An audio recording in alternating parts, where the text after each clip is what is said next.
In today's video, I'm going to teach you how to view bank statements in QuickBooks Online. To get started, log in to your QuickBooks Online account and wait for the dashboard to fully load. Once you're in, look over to the left side menu and click on Reports. This is where QuickBooks stores a wide range of financial reports, including reports that can help you review bank-related activity. At the top of the Reports page, use the search bar to look for Statement of Cash Flows or whichever banking report you want to view. This is helpful if you already know the name of the report you need and want to get there quickly without scrolling through the full list. When the search results appear, click the report you want to open.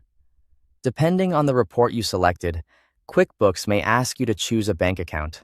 If it does, simply select the appropriate account so the report reflects the correct banking activity.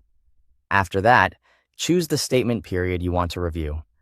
Make sure the date range matches the month, quarter, or custom period you're trying to check, especially if you're comparing balances or reviewing recent transactions. Next, click Run Report. QuickBooks will generate the report based on the account and date range you selected.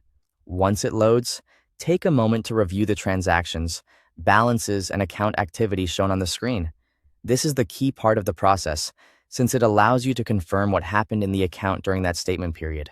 If you need to look at a different time frame, use the date filters to change the statement period.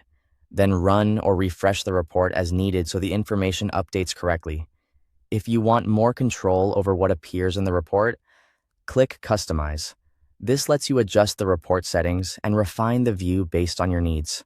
After making any changes, review the updated statement information carefully to make sure it shows what you expect. When you're ready to keep a copy, click Print if you want a paper version of the statement.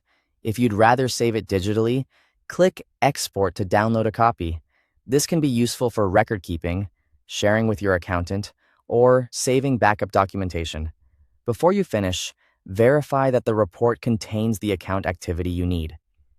It's always a good idea to do one final review so you know the dates, balances, and transactions match what you're looking for. Thanks for watching.